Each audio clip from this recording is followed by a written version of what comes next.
మన స్థాయికి కేసీఆర్ అవసరమా? బయటకు వచ్చి మాట్లాడాల్సిన కేసీఆర్కి అవసరం ఉందా?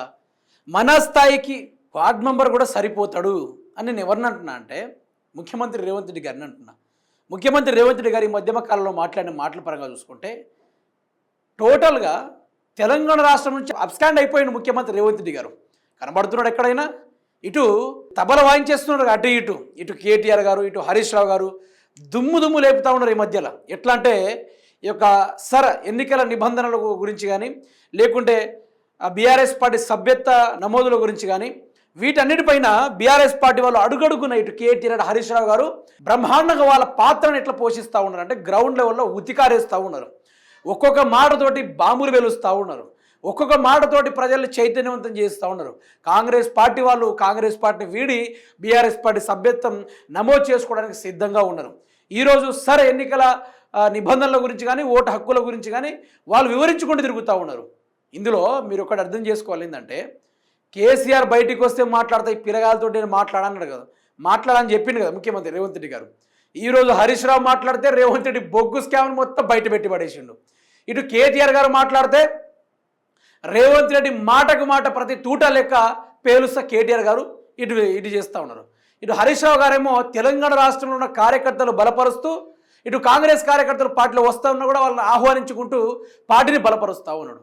ఇటు కేటీఆర్ గారి ముచ్చటకు వచ్చేస్తే కేటీఆర్ గారు యువతను అట్రాక్టివ్ చేసుకుంటూ ప్రజల్ని ఏ విధంగా ముందుకు తీసుకెళ్లాలి, ప్రజల్ని ఏ విధంగా ఒక దారిలో మళ్లించాలని చెప్పేసి యువతను, అదేవిధంగా ప్రతి ఒక్కరికి బాధ్యతలు చేపట్టేలా ఆయన పనిచేస్తూ ఉన్నాడు. మీరు యొక్క విజువల్ మీకు చూపిస్తా. ఎట్లా అంటే ఒక ఆట ఆడుకున్నారని చెప్పుకోండి. ఇప్పుడు రేవంత్ రెడ్డి గారు మాట్లాడతారు, మీకు తెలంగాణ రాష్ట్రంలో ఏ పార్టీ టఫెస్ట్గా మీకు పోటీ చేయాలని చెప్తే ముఖ్యమంత్రి రేవంత్ రెడ్డి గారు గతంలో టీవీ9 ఛానల్కి ఇంటర్వ్యూ ఇవ్వడం కూడా జరిగింది. ఒకసారి మనం విందాం. తెలంగాణలో ప్రత్యర్థిగా బీఆర్ఎస్ ఉండాలని కోరుకుంటారా, బీజేపీ ఉండాలని కోరుకుంటారు? వాళ్ళిద్దరు కలిసి రావాలని కోరుకుంటున్నారు. ఒక్క దెబ్బకి రెండు పిక్కల్ని కొట్టాలనేది నా లెక్క. సో వాళ్ళనిద్దరిని వేరేగా చూడదలుచుకోలేదు. బీఆర్ఎస్ బీజేపీ బంధం ఫెవికాల్ బంధం. సో రెండింటిని మడతేసి కొట్టాలనేది నా లెక్క. మా కాంగ్రెస్ కార్యకర్తలు అందరూ సిద్ధమవుతున్నారు. వచ్చే ఎన్నికల్లో బీఆర్ఎస్ బీజేపీ కలిసి వస్తే మేము కాంగ్రెస్ పార్టీ తరఫున వాళ్ళని ఓడిస్తాం.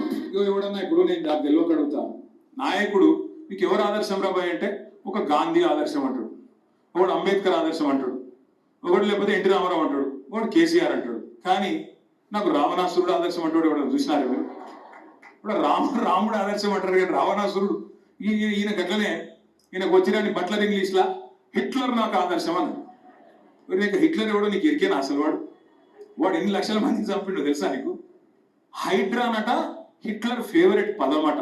హిట్లర్ హంతక ముఠాను ఆదర్శంగా తీసుకొని హైడ్రా పెట్టినా సిగ్గు లేకుండా ముఖ్యమంత్రి చెప్తుండు. ఇక ఇక్కడ ఇంగ్లీష్ వచ్చిన వాళ్ళకి నేను చెప్తా ఒక మాటలో. ఆయన ఏమన్నాడు Revanth Reddy, I demolished like anything.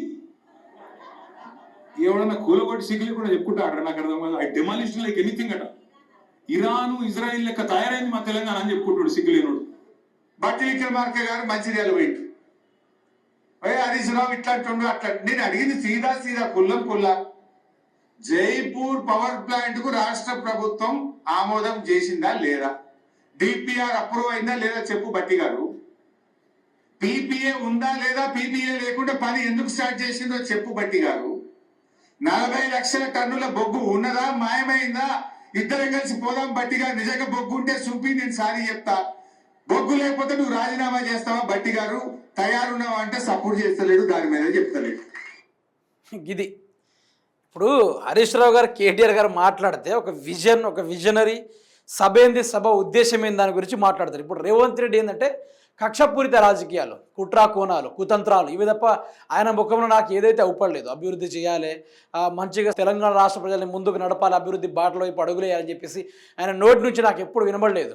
నోటి నుంచి వచ్చే ఒకటే మాట, ఆ రెండు పార్టీలు కలిసి వస్తే ఆ రెండు పార్టీలని కుంభస్థలం బద్దలు కొట్టిన లక్ష్యం అని రేవంత్ రెడ్డి అంటాడు. మీ కథ తెలియదా? తెర వెనకాల బీజేపీ తోటి, పక్క సందులో టీడీపీ తోటి, ముందు వచ్చేసి కాంగ్రెస్ తోటి, వెనుక వచ్చేసి జనసేన తోటి, ఎన్ని పార్టీలతో పొత్తు పెట్టుకుంటారు రేవంత్ రెడ్డి. ఇంకా ఆ రెండు పార్టీలు కలిసి వస్తే కుంభస్థలం బద్దలు కొడితే ఉతికారి చేస్తాడ. ఒకటి చెప్పనా, ఇది శాంపిల్ మాత్రమే. బీఆర్ఎస్ పార్టీ నుంచి నువ్వు చూస్తుంది శాంపిల్ మాత్రమే. ఒకే ఒక్క 6 నెలలు నీకు సినిమా ఎందు మునుముందు రోజు బ్రహ్మాండంగా కనబడుతుంది. అందులోనూ ఆర్జీటీవీ చేపట్టే కార్యక్రమం బ్రహ్మాండంగా ఉండబోతుంది 6 నెలల తర్వాత.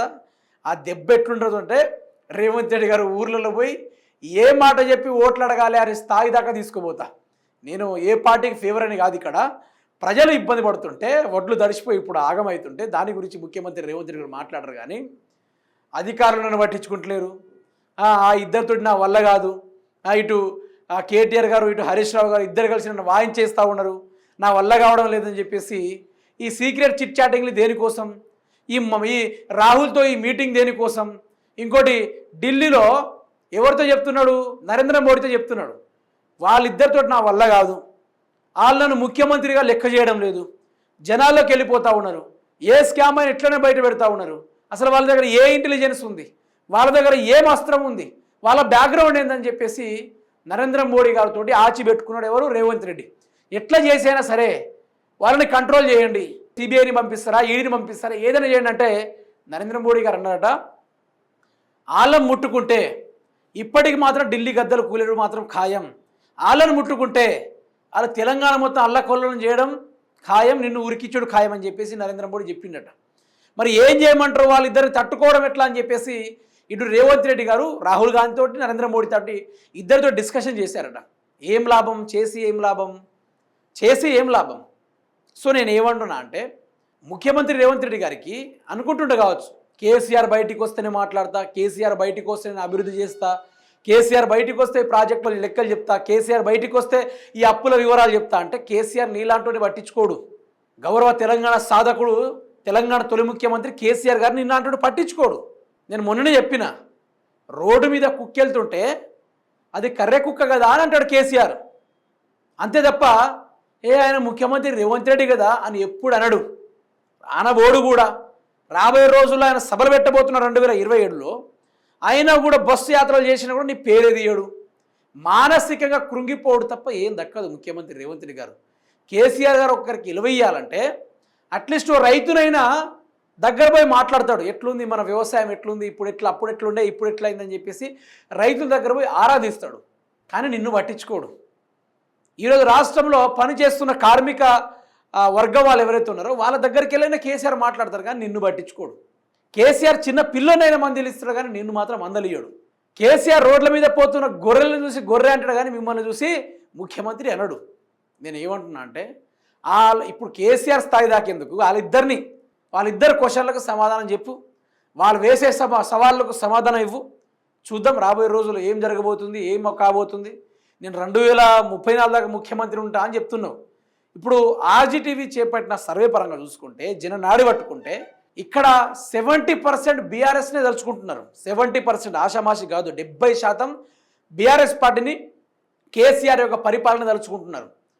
అంటే రాబోయే రోజుల్లో కేసీఆర్ గారే గెలవబోతున్నారని చెప్పేసి ప్రజలు హింటిస్తూ ఉన్నారు. కానీ రేవంత్ రెడ్డి ప్రజలు పొట్టుబడి తిడుతూ ఉన్నారు రేవంత్ రెడ్డిని. అయినా రేవంత్ రెడ్డి మాట ఏం తెలుసా, తగ్గొద్దు కదా, నన్నే ప్రజలు 34 దాకా ఓట్లేసి నిలబెడతా అని చెప్తున్నారు అనేది ఒకటి బలంగా వినపడతా ఉంది. సో నేనేమంటున్నా అంటే రేవంత్ బాధ వర్ణాతీతం. ఎవరితో వర్ణించలేకపోతున్నాడు, ఎవరితో చెప్పుకోలేకపోతున్నాడు, బాధపడుతున్నాడు, బాగా ఇబ్బంది పాల్పడిపోతా ఉన్నాడు. ఆ వ్యవహారంలో చాలా వరకు డామినేట్ అవుతా ఉన్నాడు ఎవరు, ముఖ్యమంత్రి రేవంత్ రెడ్డి గారు.